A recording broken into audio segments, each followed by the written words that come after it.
ஜனநாயகம் டிவியின் இன்றைய டாப் வைரல் செய்திகள். திமுக கூட்டணியில் தேமுதிகவுக்கு 7+1 டீல். தேமுதிக கூட்டணி உறுதி. 7+1 டீல்.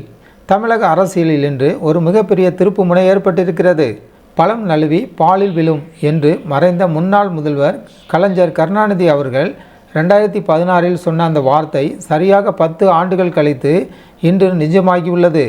ஆம், வரலாற்றிலே முதல் முறையாக திமுக கூட்டணியில் தேமுதிக கைகொடுத்துள்ளது. இதன் பின்னணி என்ன, எத்தனை தொகுதிகள், முழு விவரங்களையும் விரிவாக இந்த வீடியோவில் பார்ப்போம். 2026 சட்டமன்ற தேர்தலை முன்னிட்டு தமிழக அரசியல் களம் சூடுபிடிக்க தொடங்கியுள்ளது. இன்று காலை சென்னை அண்ணா அறிவாலயத்திற்கு தேமுதிக பொதுச் செயலாளர் பிரேமலதா விஜயகாந்த், பொருளாளர் சுதீஷ் மற்றும் தலைமை நிலைய செயலாளர் பார்த்தசாரதி ஆகியோர் திடீர் வருகை தந்தனர். முதலமைச்சர் மு.க.ஸ்டாலின் அவர்களை நேரில் சந்தித்த பிரேமலதா விஜயகாந்த், திமுக தலைமையிலான மதச்சார்பற்ற முற்போக்கு கூட்டணியில் தேமுதிக இணைவதை அதிகாரப்பூர்வமாக உறுதி செய்தார். அரசியல் வட்டாரங்களில் கசிந்துள்ள தகவலின்படி தேமுதிகவுக்கு 7 சட்டமன்ற தொகுதிகளும் 1 ராஜ்யசபா சீட்டும் ஒதுக்கப்படலாம் என தெரிகிறது. ஆரம்பத்தில் தேமுதிக 14 இடங்களை எதிர்பார்த்த நிலையில் தற்போது 7+1 என்ற உடன்பாட்டிற்கு இரு தரப்பும் வந்துள்ளதாக சொல்லப்படுகிறது. இது குறித்த அதிகாரப்பூர்வ அறிவிப்பை முதலமைச்சர் ஸ்டாலின் விரைவில் வெளியிடுவார் என்று எதிர்பார்க்கப்படுகிறது.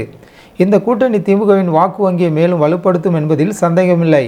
சந்திப்புக்கு பிறகு செய்தியாளர்களை சந்தித்த பிரேமலதா விஜயகாந்த் அவர்கள் மிகவும் உற்சாகமாக காணப்பட்டார். அவர் பேசுகையில், எங்கள் கழக நிர்வாகிகள் மற்றும் தொண்டர்களின் விருப்பப்படியே திமுகவுடன் கூட்டணி அமைத்துள்ளோம். கேப்டன் இல்லாத இந்த நேரத்தில் கலைஞர் ஐயா அன்று ஆசைப்பட்ட அந்த கூட்டணி இன்று உறுதியாகியுள்ளது. 10 ஆண்டுகள் தாமதமானாலும் பழம் இப்பொழுது பாலில் விழுந்திருக்கிறது என நெகிழ்ச்சியுடன் தெரிவித்தார். மேலும் தொகுதிகள் குறித்த இறுதி பட்டியல் குழுக்கள் மூலம் ஆலோசித்து அறிவிக்கப்படும் என்றும் கூறினார்.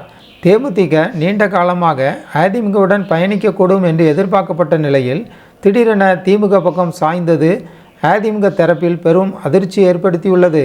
விஜயகாந்த் மறைவுக்கு பின் பிரேமலதா எடுக்கும் இந்த முக்கிய முடிவு தேமுதிகவின் அரசியல் எதிர்காலத்தை மாற்றியமைக்குமா அல்லது 2026 தேர்தலில் திமுகவுக்கு ஒரு மிகப்பெரிய வெற்றியை தேடி தருமா என்பதை பொறுத்திருந்துதான் பார்க்க வேண்டும். தேமுதிக கூட்டணி பற்றி உங்கள் கருத்து என்ன? இது சரியான முடிவா? கமெண்ட் பகுதியில் சொல்லுங்கள். இதுபோன்ற உடனுக்குடன் செய்திகளை தெரிந்து கொள்ள நமது ஜனநாயகம் டிவியை சப்ஸ்கிரைப் செய்யுங்கள்.